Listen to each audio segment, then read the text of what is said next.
ஏமா சமைக்காம என்னமா டான்ஸ் ஆடிட்டு இருக்கீங்க? கேரளத்து ரெசிபி பண்ண போறேன், அதான் டான்ஸ். அப்படி என்ன ரெசிபி? குறுக்கு காளான். வா.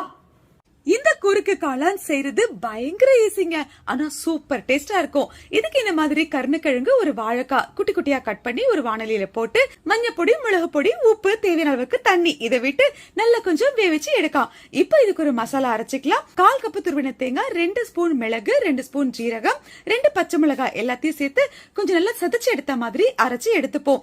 இப்ப இந்த காய் நல்லா சாஃப்டா வெந்ததும் அரைச்சு எடுத்த தேங்காய் மசாலாவை இது கூட சேர்த்துக்கலாம். இது பச்சை வாசனை போற அளவுக்கு நல்லா கொதிக்க விடலாம். இப்ப ஃபைனலா ஒரு கப்பு தயிரை இப்படி நல்லா கொஞ்சம் கடைஞ்சி எடுத்து ஸ்டவ் ஆஃப் பண்ணிட்டு அதுல இதை ஊத்தி அந்த சூட்டோட இறக்கி வச்சிடலாம். இப்பதாங்க ஃபைனல் டச். ஒரு தாளிப்பு கரண்டியை வச்சு KTV true value coconut oil, பாரம்பரியமான எண்ணெய், pleasant aroma, double filtered and no added chemicals.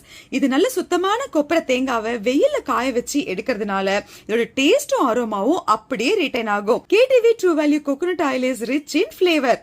இது ஈஸியா டைஜஸ்ட் ஆகும் அண்ட் அப்சர்பும் ஆகுங்க.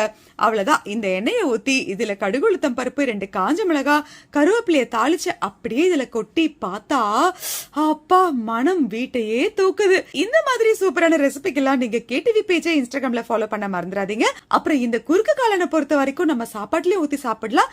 இன்னைக்கு நம்ம இடியாப்பம் புட்டோட சாப்பிட போறோம். யாருக்கு கொடுக்கலாம்? மீனா, இந்தாங்க உங்களுக்காக புது ரெசிபி.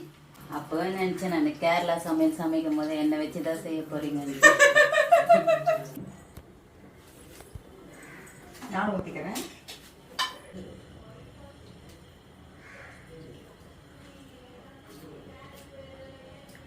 நல்லா இருக்குப்பா வாசனையா. தாங்க சமைச்சாலும் நல்லா வாசனையா தான் இருக்கு. நிஜமா தான் இல்ல வாசனை நல்லா இருக்கு. சீரியஸா செமையா இருக்கு. நல்லா இருக்கு. நிஜமாவே நல்லா இருக்கு. சாப்பிட்டு பாரு, செமையா இருக்கு. இல்ல நான் வீடியோ எடுத்து நான் சொல்ல, நிஜமா தான் சொல்றேன். சூப்பரா இருக்கு. ட்ரை பண்ணி பாருங்க.